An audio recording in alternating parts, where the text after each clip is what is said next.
بسم اللہ الرحمن الرحیم۔ السلام علیکم دوستو۔ کہتے ہیں کہ کسی محلے میں ایک عورت رہا کرتی تھی۔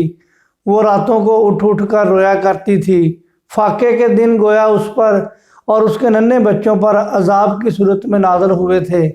دن ہفتوں میں بدلے جا رہے تھے۔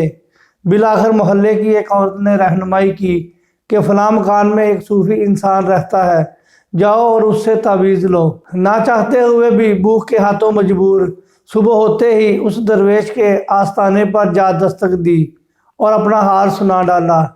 صوفی صاحب نے خاتون کی درد بری داستان کے ہر پہلو کو بڑی توجہ سے سنا اور کہا، بی بی ایک تعویذ دے رہا ہوں، اسے جا کر اپنے گھر کے قیمتی صندوق میں سنبھال کر رکھو، اللہ تعالیٰ مدد کرے گا۔ انشاءاللہ آپ کا شوہر اب خالی ہاتھ نہیں رہے گا اور بچے بھی بھوکے پیاسے نہیں سوئیں گے۔ صوفی صاحب کا دیا تعویذ لے کر خاتون تیز قدموں سے چل دی اور گھر پہنچ کر امید سے سکھ کا سانس لیا اور کہے کے مطابق اپنے ذاتی صندوق میں سنبھال کر رکھ دیا۔ اگلے ہی روز کسی نے روپوں سے بھرا تھیلا اس خاتون کے صحن میں پھینک دیا۔ ان پیسوں سے اس خاتون کے شوہر نے ایک دکان کرائے پر لی اور اپنا کاروبار شروع کر دیا۔ اب آہستہ آہستہ اس کاروبار میں برکت پڑنا شروع ہو گئی اور دکانیں بڑھتی گئیں، کاروبار اور پیسے کی ریل پیل ہو گئی۔ اب کسے وہ دن یاد ہوں جب بھوک افلاس نے ان کے آنگن میں ڈیرے لگائے ہوئے تھے، آنکھ آنسوؤں سے خالی نہ ہوئی تھی۔ اب ہر سو خوشیاں مسکراتی دکھائی دیتی تھی۔ ایک دن اس برسوں پرانے قصے کا تذکرہ چھڑا تو خاتون کو وہ صوفی بزرگ اور تعویذ یاد آیا۔ جھٹ سے اٹھی اور اس صندوق کے پاس جا پہنچی کہ دیکھوں تو صحیح، جس تعویذ کی وجہ سے ہمارے دن بدلے ہیں، غم خوشی میں بدلے، آنسو مسکراہٹ میں بدلے، فسودگی اسودگی میں بدلی، جانے اس میں صوفی صاحب نے ایسا کیا لکھا تھا۔ اس تجسس میں اس نے تعویذ کھول ڈالا اور یہ دیکھ کر حیران رہ گئی کہ اس پر لکھا تھا، جب پیسے کی ریل پیل ہو جائے تو سارا پیسہ تجوری میں چھپانے کی بجائے کچھ ایسے گڑھوں میں ڈال دینا جہاں رات کو بچوں کے رونے کی آواز آتی ہو۔ دوستو، یہ کہانی، یہ افسانہ ہم سب کی زندگی میں کہیں نہ کہیں کسی نہ کسی اسٹیج پر دکھائی دیتا ہے۔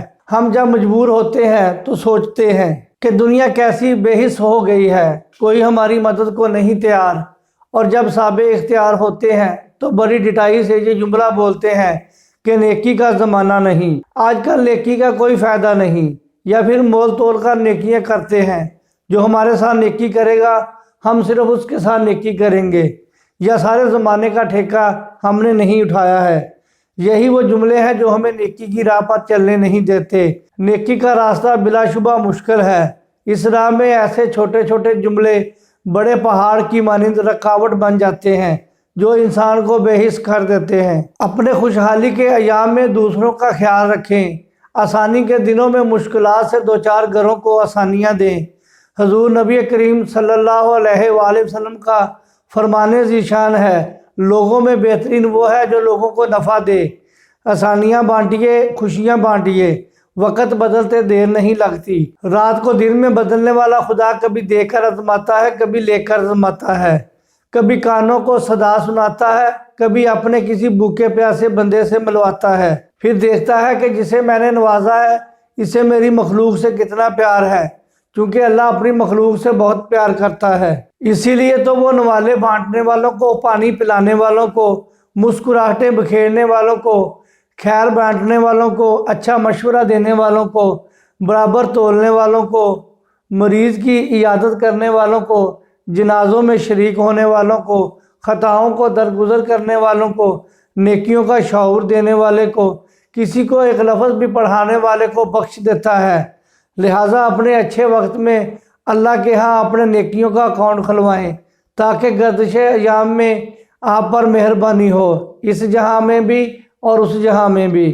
بہت شکریہ، مجھے اجازت دیں، اپنا خیال رکھیں، اللہ حافظ، السلام علیکم ورحمۃ اللہ وبرکاتہ۔